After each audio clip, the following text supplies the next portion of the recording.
Hi, Kilky Kid. Here's another great story for you today. Finn MacCool and the Giant's Causeway. Long ago in the rolling green hills of Ireland, there lived a mighty giant named Finn MacCool. Finn was well known for his incredible strength.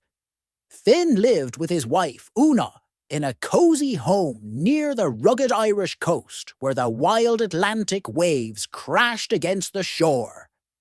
However, across the sea in Scotland, there was another giant who was said to be even bigger and stronger than Finn.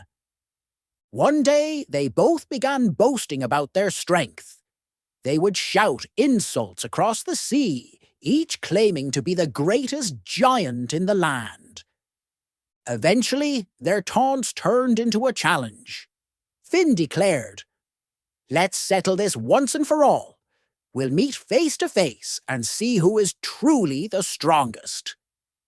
But there was one problem. How would Finn get to Scotland? There were no boats big enough to carry a giant. So without hesitation, Finn decided to build a causeway. He pulled up massive rocks from the Irish coast and placed them into the sea, one after another, forming a path that stretched towards Scotland. Day and night he worked tirelessly, using all his strength to complete the causeway. The sea churned angrily as the stones crashed into the water, creating a bridge that looked as if it had been built by the gods themselves. As Finn was laying the final stones, a passing seabird had overheard Scottish fishermen talking, and it whispered the shocking news to Finn. The Scottish giant wasn't just strong, he was enormous. Much bigger than Finn had ever imagined. Panic set in. Finn had been so eager to prove himself that he had never considered that his opponent might be much larger. Realizing he was in real danger, Finn raced back home to Oonagh. "What am I going to do?" he asked, his voice trembling. "If he comes looking for me, I'll be crushed in an instant." Oonagh, wise and resourceful, quickly hatched a plan. "Don't worry, dear husband," she said. "We'll outsmart him." She took a massive blanket and wrapped Finn in it, tucking him into a giant cradle. "From now on, you are not Finn MacCool. You are our baby." Finn was confused, but he trusted his wife and lay still. Just as she finished disguising him, there was a loud, earth-shaking knock at the door. The Scottish giant stood in the doorway, so large that his head nearly touched the clouds. "Where is Finn MacCool?" he bellowed. "I have come to face him in battle." Oonagh greeted him politely, unfazed by his enormous presence. "Oh, Finn's not here," she said smoothly. "He's off hunting, but while you wait, why don't you meet our little baby?" She gestured toward the cradle, where Finn lay wrapped in the blanket, pretending to sleep. The giant peered into the cradle and gasped. The baby was massive. If Finn's child was this enormous, how big must Finn be? A wave of fear washed over the Scottish giant. Trying not to reveal his growing terror, he forced a laugh. Well, I suppose I'll wait," he said hesitantly. Oonagh, sensing his nervousness, decided to push her trick further. "Would you like something to eat while you wait?" she asked.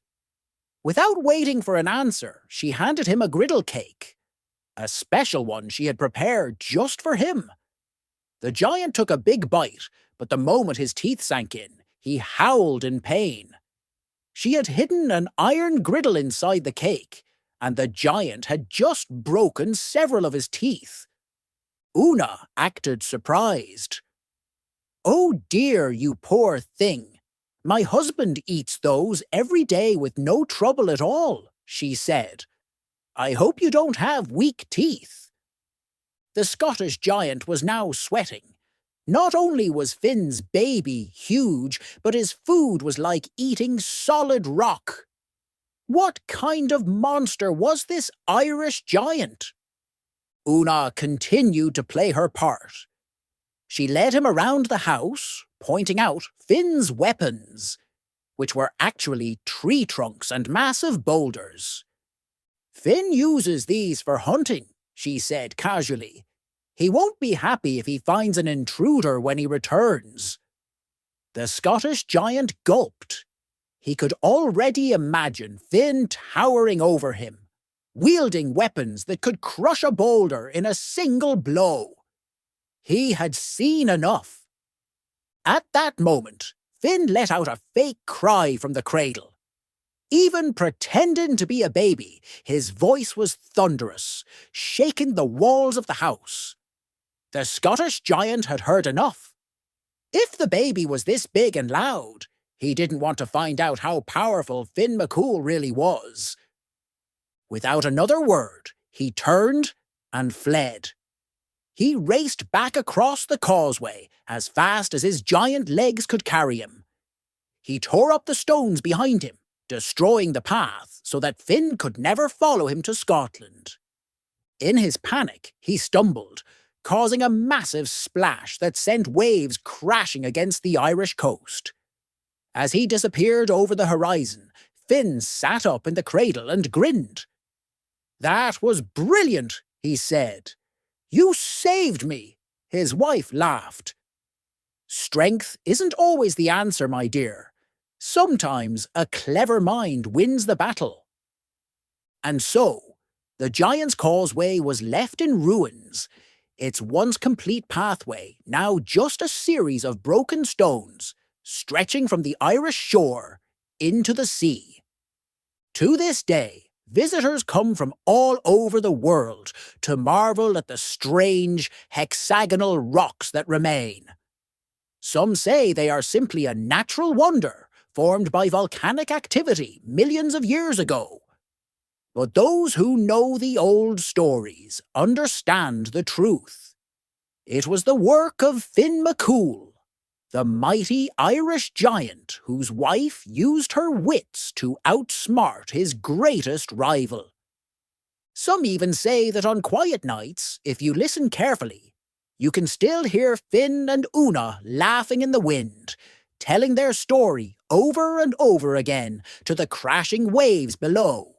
And so, the legend of Finn MacCool and the Giant's Causeway lives on, a tale of strength, cleverness, and the power of a sharp mind.